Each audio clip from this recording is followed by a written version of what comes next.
Hi hello ನಮಸ್ಕಾರ. ಇದು TV9 digital special. ನಾನು ಪ್ರತಿಮಾ ಭಟ್. ಕೇಂದ್ರದಿಂದ ಕ್ಯಾನ್ಸರ್ಗೆ ವ್ಯಾಕ್ಸಿನ್, 14ರ ಬಾಲಕಿಯರಿಗೆ ಲಸಿಕೆ ವಿತರಣೆ.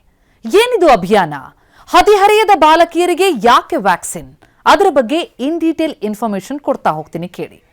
ಗರ್ಭಕಂಠದ ಕ್ಯಾನ್ಸರ್ ಅಂದ್ರೆ ಸರ್ವೈಕಲ್ ಕ್ಯಾನ್ಸರ್ ಅನ್ನ ತಡೆಗಟ್ಟುವಂತಹ ನಿಟ್ಟಿನಲ್ಲಿ ಕೇಂದ್ರ ಸರ್ಕಾರ ದೇಶಾದ್ಯಂತ ಸ್ವಸ್ಥ ನಾರಿ ಮಿಷನ್ ಅಡಿಯಲ್ಲಿ ಬೃಹತ್ ಲಸಿಕಾ ಅಭಿಯಾನಕ್ಕೆ ಸಿದ್ಧತೆ ಮಾಡಿಕೊಂಡಿದೆ. ದೇಶಾದ್ಯಂತ ಹದಿಹರೆಯದ ಬಾಲಕಿಯರಿಗಾಗಿ ಹ್ಯೂಮನ್ ಪ್ಯಾಪಿಲೋಮಾ ವೈರಸ್ HPV ಇದರ ಲಸಿಕೆ ವಿತರಣೆ ಕಾರ್ಯಕ್ರಮವನ್ನು ಜಾರಿಗೊಳಿಸುವುದಕ್ಕೆ ಕೇಂದ್ರ ಸರ್ಕಾರ ಸಜ್ಜಾಗಿದೆ ಅಂತ ಆರೋಗ್ಯ ಸಚಿವಾಲಯದ ಮೂಲಗಳು ತಿಳಿಸ್ತಾ ಇವೆ. ಸ್ವಸ್ಥ ನಾರಿ ಸಶಕ್ತ ಪರಿವಾರ ಅಭಿಯಾನದಡಿ ಈ ಲಸಿಕೆ ಕಾರ್ಯಕ್ರಮ ನಡೆಯುತ್ತೆ. 14 ವರ್ಷ ಮೇಲ್ಪಟ್ಟ ಬಾಲಕಿಯರು ಈ ಕಾರ್ಯಕ್ರಮದ ಫಲಾನುಭವಿಗಳಾಗಿರ್ತಾರೆ. ಅದರ ಭಾಗವಾಗಿ ಮೆರ್ಕ್ ಸಂಸ್ಥೆ ತಯಾರಿಸಿರುವಂತಹ ಗಾರ್ಡಸಿಲ್ ಚುಚ್ಚುಮದ್ದನ್ನು ದೇಶಾದ್ಯಂತ ಉಚಿತವಾಗಿ ಕೊಡಲಾಗುತ್ತೆ. ಯಾಕೆ ನಿರ್ಧಾರ? ದೇಶದ ಮಹಿಳೆಯಲ್ಲಿ ಕಂಡುಬರುವಂತಹ ಕ್ಯಾನ್ಸರ್ಗಳ ಪೈಕಿ ಈ ಗರ್ಭಕಂಠದ ಕ್ಯಾನ್ಸರ್ ಇದೆಯಲ್ಲ, ಸರ್ವೈಕಲ್ ಕ್ಯಾನ್ಸರ್, ಇದಕ್ಕೆ 2ನೇ ಸ್ಥಾನ. ಇದರಿಂದಾಗಿಯೇ ಪ್ರತಿ ವರ್ಷ ಸುಮಾರು 80,000 ಹೊಸ ಕ್ಯಾನ್ಸರ್ ಪ್ರಕರಣಗಳು ದಾಖಲಾಗ್ತಾ ಇದೆ. ಆ ಪೈಕಿ 80,000ದಲ್ಲಿ 42,000ಕ್ಕೂ ಹೆಚ್ಚು ಸಾವು ಸಂಭವಿಸ್ತಾ ಇದೆ. ಅಂದರೆ 50%ಗಿಂತ ಜಾಸ್ತಿ ಡೆತ್ ರೇಟ್. 16 ಮತ್ತು 18 ತಳಿಯ ವೈರಸ್ಗಳಿವೆಯಲ್ಲ, ಅದು ಹೆಚ್ಚು ಅಪಾಯಕಾರಿಯಾಗಿದೆ. ಇದು ದೇಶದ ಒಟ್ಟು ಪ್ರಕರಣಗಳಲ್ಲಿ 80%ಗಿಂತ ಹೆಚ್ಚು ಪಾಲನ್ನ ಹೊಂದಿದೆ. ಆದರೆ 14ನೇ ವಯಸ್ಸಿಗೆ ಯಾಕೆ ಹಾಗಿದ್ರೆ ವ್ಯಾಕ್ಸಿನ್ ಕೊಡಲಾಗುತ್ತೆ? 14 ವರ್ಷದ ಮಕ್ಕಳಿಗೆ ಕೇವಲ 1 ಡೋಸ್ ಲಸಿಕೆ ಕೊಟ್ಟರೂ ಸಾಕು. ಅದು 2ರಿಂದ 3 ಡೋಸ್ಗಳಷ್ಟು ಪರಿಣಾಮಕಾರಿಯಾಗಿ ದೀರ್ಘಕಾಲದ ರಕ್ಷಣೆಯನ್ನು ಕೊಡುತ್ತೆ.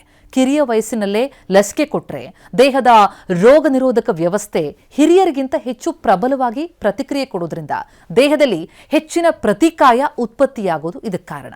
ಹೀಗಾಗಿ ಲಸಿಕಾ ಕಾರ್ಯಕ್ರಮದ ದೃಷ್ಟಿಯಿಂದ ಹೆಚ್ಚು ಪರಿಣಾಮಕಾರಿ, ಇದು ಕಡಿಮೆ ಖರ್ಚು, ಹೆಚ್ಚಿನ ವ್ಯಾಪ್ತಿ ಸಾಧಿಸೋದಕ್ಕೆ ಸಹಕಾರಿಯಾಗುತ್ತೆ. ಗರಿಷ್ಠ 26 ವಯಸ್ಸಿನವರೆಗೂ ಕೂಡ ಈ ಲಸಿಕೆಯನ್ನು ಪಡೆಯಬಹುದು. ಹಣಕಾಸು ಸಚಿವೆ ನಿರ್ಮಲಾ ಸೀತಾರಾಮನ್ ಅವರು 2024ರ ಬಜೆಟ್ ಭಾಷಣದಲ್ಲಿ ಈ HPV ಲಸಿಕೆ ಅಭಿಯಾನದ ಬಗ್ಗೆ ಘೋಷಣೆ ಮಾಡಿದ್ರು. ಅದಾದ 2 ವರ್ಷ ಆದಮೇಲೆ ಈಗ ಈ ಯೋಜನೆ ಅನುಷ್ಠಾನ ಆಗ್ತಾ ಇದೆ. 2027ರ ವೇಳೆಗೆ 2.6 ಕೋಟಿ ಲಸಿಕೆ ಕೊಡುವಂತಹ ಗುರಿಯನ್ನ ಕೇಂದ್ರ ಹೊಂದಿದೆ. ಆ ಮೂಲಕ ಈಗಾಗಲೇ HPV ಲಸಿಕೆಯನ್ನ ಸಾರ್ವಜನಿಕ ಆರೋಗ್ಯ ಕ್ಷೇತ್ರದಲ್ಲಿ ಪರಿಚಯ ಮಾಡಿರುವಂತಹ 160ಕ್ಕೂ ಅಧಿಕ ರಾಷ್ಟ್ರಗಳ ಪಟ್ಟಿಗೆ ನಮ್ಮ ಭಾರತ ಕೂಡ ಸೇರ್ಪಡೆಯಾಗ್ತಾ ಇದೆ. ಸ್ವಯಂ ಪ್ರೇರಿತವಾಗಿ ಲಸಿಕೆ ಪಡೆಯೋದಕ್ಕೆ ಆಯುಷ್ಮಾನ್ ಆರೋಗ್ಯ ಕೇಂದ್ರ, ಸಮುದಾಯ ಭವನ ಮತ್ತು ಜಿಲ್ಲಾ ಆಸ್ಪತ್ರೆ, ಸರ್ಕಾರಿ ವೈದ್ಯಕೀಯ ಕಾಲೇಜು ಸೇರಿ ನಿಗದಿಪಡಿಸಿದಂತಹ ಸರ್ಕಾರಿ ಆರೋಗ್ಯ ಕೇಂದ್ರಗಳಲ್ಲಿ ವ್ಯವಸ್ಥೆ ಕಲ್ಪಿಸಲಾಗ್ತಾ ಇದೆ. ಈ ಲಸಿಕಾ ಕಾರ್ಯಕ್ರಮದ ಯಶಸ್ವಿಗಾಗಿ ನುರಿತ ವೈದ್ಯಕೀಯ ಅಧಿಕಾರಿಗಳ ಮೇಲ್ವಿಚಾರಣೆ ಇರುತ್ತೆ. ಲಸಿಕೆ ಪಡೆದ ನಂತರ ಆರೋಗ್ಯದ ಸ್ಥಿತಿ ಪರಿಶೀಲನೆ ಮಾಡೋದಕ್ಕೆ ಅಪರೂಪಕ್ಕೆ ಎದುರಾಗಬಲ್ಲಂತಹ ಕೆಲ ಈ ಅಡ್ಡ ಪರಿಣಾಮಗಳೇನಿರುತ್ತೆ ಅದರ ನಿರ್ವಹಣೆಗೆ ವ್ಯವಸ್ಥೆ ಮಾಡಲಾಗ್ತಾ ಇದೆ ಅಂತ ಹೇಳಲಾಗ್ತಾ ಇದೆ. ಈ ಲಸಿಕೆ ಕ್ವಾಡ್ರಿವ್ಯಾಲೆಂಟ್ ಮಾದರಿಯದ್ದು, ಅಂದರೆ 4 ತಳಿಗಳ ವಿರುದ್ಧ ರಕ್ಷಣೆ ಕೊಡುವಂತಹ ಲಸಿಕೆ.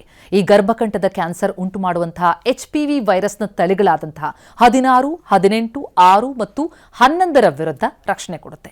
ಈ ಲಸಿಕೆ ಜಗತ್ತಿನಾದ್ಯಂತ ವ್ಯಾಪಕವಾಗಿ ಸಂಶೋಧನೆಗೊಳಪಟ್ಟಿದೆ.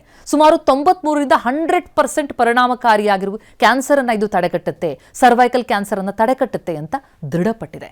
ಈ ಲಸಿಕೆ ವಿತರಣೆಗೆ 2006ರಲ್ಲಿ ಪರವಾನಗಿ ಸಿಕ್ತು. ಈವರೆಗೆ ಜಗತ್ತಿನಾದ್ಯಂತ 50 ಕೋಟಿ ಡೋಸ್ ಪೂರೈಕೆ ಮಾಡಲಾಗಿದೆ. ಶಿಫಾರಸು ಮಾಡಲಾದಂತಹ ವಯಸ್ಸು 14ರಿಂದ 26ರ ವಯೋಮಾನದ ಹೆಣ್ಣು ಮಕ್ಕಳಿಗೆ ಕೊಟ್ಟಾಗ ಒಂದು ಲಸಿಕೆ, ಒಂದೇ ಡೋಸ್ ಭವಿಷ್ಯದ ಸೋಂಕಿನಿಂದ ದೀರ್ಘಕಾಲಕ್ಕೆ ರಕ್ಷಣೆಯನ್ನು ಕೊಡುತ್ತೆ. ಕೋವಿಡ್ ಲಸಿಕೆ ಬಳಸಿದಂತೆ ಇದಕ್ಕೂ ಕೂಡ ಯುವಿನ್ ಪೋರ್ಟಲ್ ಮೂಲಕ ನೋಂದಣಿ ಮಾಡಿಕೊಳ್ಳುವಂತಹ ವ್ಯವಸ್ಥೆ ಇರುತ್ತೆ. ಜನನ ಪ್ರಮಾಣ ಪತ್ರ, ಆಧಾರ್ ಅಥವಾ ಈ ಪಡಿತರ ಚೀಟಿಯಂತಹ ಸರ್ಕಾರಿ ಗುರುತಿನ ಚೀಟಿ ಮೇಲೆ ನಮೂದಾಗಿರುತ್ತಲ್ಲ ಜನ್ಮ ದಿನಾಂಕ, ಆ ಬರ್ತ್ ಡೇಟ್ ಆಧಾರದಲ್ಲಿ ವಯಸ್ಸನ್ನು ನಿರ್ಧರಿಸಿ ಲಸಿಕೆಯನ್ನು ವಿತರಿಸಲಾಗುತ್ತೆ.